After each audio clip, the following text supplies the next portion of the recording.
Hi everyone, welcome to my channel.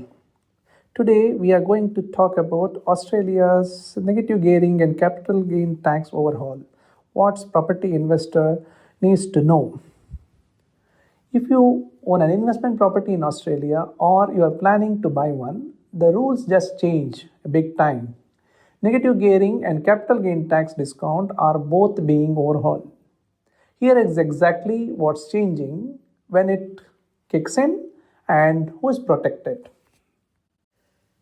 Back in the May 2026 federal budget, the government announced two major reforms.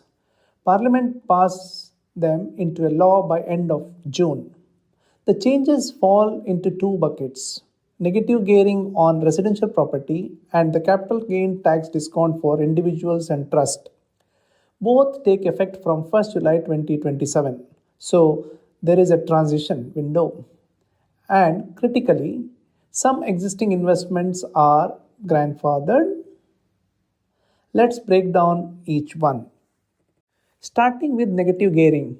If you bought an established residential property after 7:30 p.m. on 12th May 2026, you will no longer be able to offset rental losses against your salary or other personal income once the changes kicks in on 1st July 2027. Instead, those losses get quarantined, carried forward, and only offset against future rental income or capital gains from the residential property. But here is a key protection. If you already owned the property before the budget night or you were already under contract, you are grandfathered. You keep negative gearing under the old rules as long as you hold that property. And the other carve out is new building residential properties remain exempt. Investor buying newly constructed homes can still access both negative gearing and current CGT discount. Now, capital gain tax. From 1st July 2027, the flat 50% CGT discounts that individuals, trust, and partnership currently enjoy is being replaced. In its place, cost based indexation, which adjusts your purchase price for inflation, plus a new 30% minimum tax rate on net capital gains. This isn't limited to property either. It applies to all CGT assets held by individual and trust, including old pre 1985 assets. The good news, it only applies to gains that are accrued after 1st July 2027. So gains you are already banked under the current rules are protected. Your main residence exempt is untouched, and companies, super funds, and foreign residents aren't affected by this particular change. So, what's the takeaway? 1. If you already own established property, you are largely protected under the old rule. 2.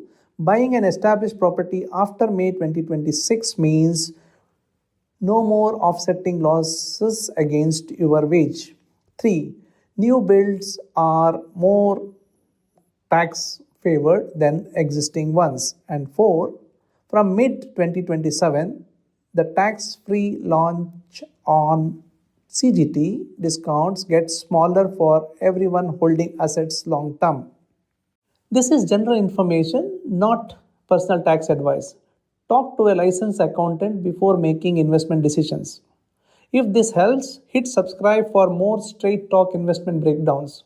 See you in the next one where we break down these two aspects into a practical examples so that you can understand what exactly happening in each of the situations.